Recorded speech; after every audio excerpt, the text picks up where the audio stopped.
One day, this guy goes out to the curb to collect his empty trash bins, and as he's wheeling his bins back, he notices the recycling bin is heavier than normal. So he turns it over and he dumps it out, and he finds a human foot.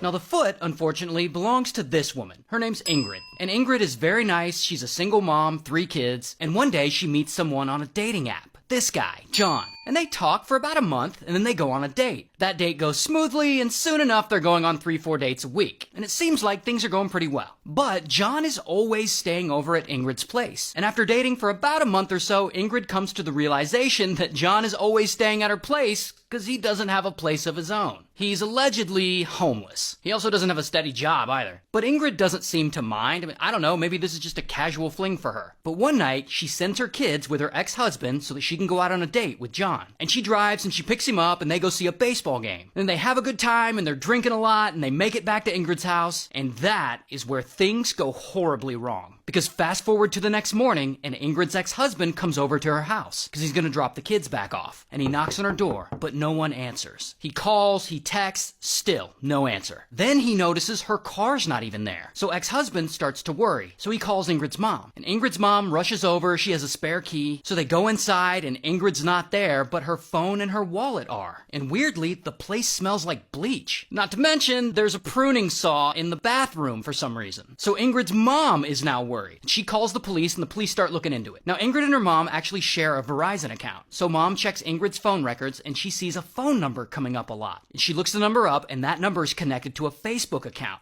John's Facebook account. So mom starts texting this number. Hey, Ingrid's missing. Have you seen her? And John replies like, we went to a baseball game and after that I left. I didn't stay the night. And then mom is texting him like 1,000 more follow-up questions, but John stops replying. He just completely ghosts her. So no one knows what happened to Ingrid, there's no trace of her, and John isn't being very helpful.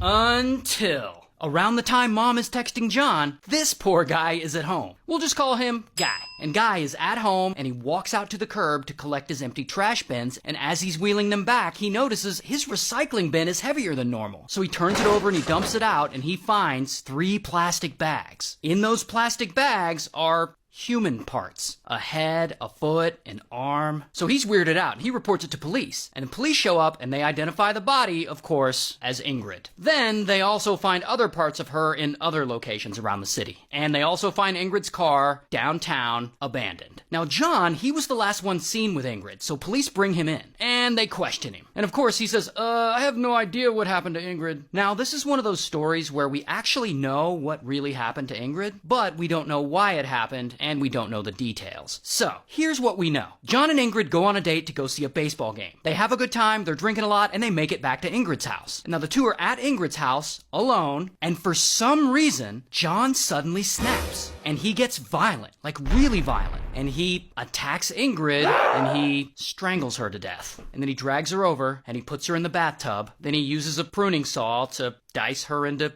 smaller parts. Then he steals her car and he drives around and he dumps all the parts of her in various places around the city, including Guy's recycling bin. So eventually, luckily, police arrest John, here's his mugshot, and he ultimately pleads guilty and he admits that it was him who unalived her. And he's sentenced to a little under 28 years in prison, and to this day, we still have no idea why John just suddenly decided to do this. Shout out to Washington.